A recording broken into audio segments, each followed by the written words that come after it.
Okay friends, it's time to start replacing our differential cover. One of the first things you have to do before you start removing it though, is to come to the fill plug. You want to make sure this comes out. If it doesn't, well, it doesn't make any sense to replace that diff cover.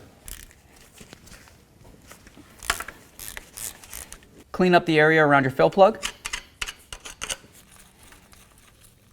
With that out of there, we can move along to removing our pan. You can see on ours, we have a lot of debris that's all around this pan cover.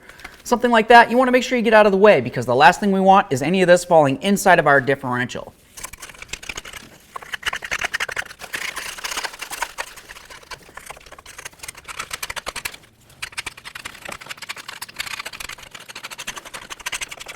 If you happen to notice that you have a tag that looks like this on your differential, make sure you save that and also take note of where it's located. Ours is located on the passenger side of the differential cover, so I'm going to attempt to put it back right where I got it from.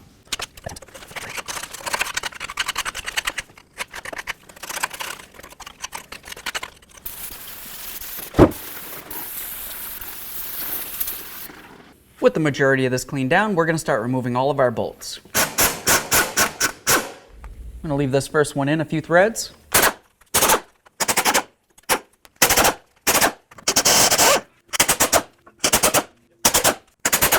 Now that we have all the bolts out, but we still have one started in, we're going to continue on to trying to pry the differential cover off of the differential. Make sure you have a collection bucket underneath to collect all of your used gear oil.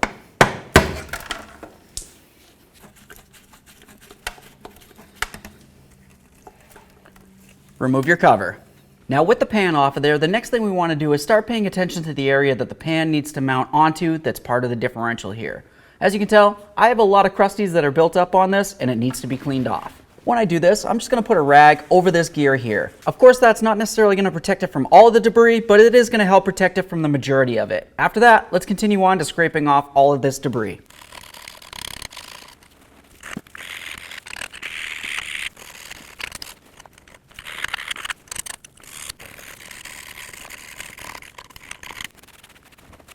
Okay, now we're going to move along to cleaning down this area the best we can as well. Okay, this is looking good. Something that I want to mention to you is down along the bottom area here, there's a divot that holds a lot of fluid inside of it. You want to make sure you get all that out of there as well.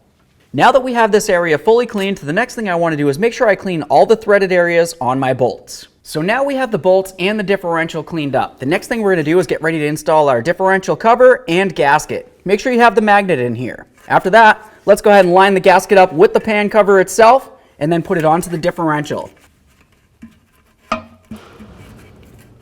There we are. Start putting in your bolts. Start in all of your bolts before you snug any of them up. We've got our tag. Next, we're going to bottom all of our bolts out and then we'll torque them to 33 foot-pounds.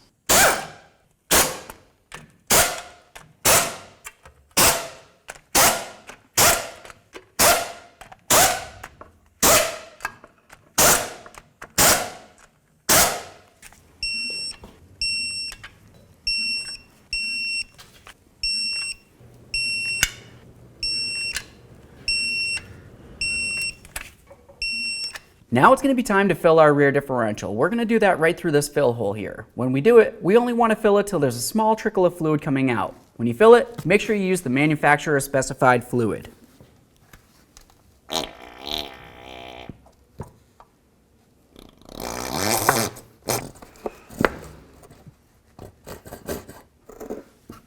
So now that we have a small trickle of fluid coming out of the differential, let's grab our differential plug. Before we can install the differential plug, let's go ahead and clean off the threaded area and of course the magnet area as well. Okay, now that it's cleaned up, let's go ahead and install it.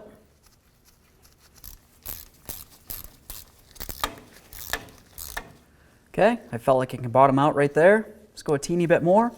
Perfect. Clean down your mess. Okay friends, we got the diff pan in there. What's left to do now? Go ahead and take it for a road test. Make sure you don't have any funny noises.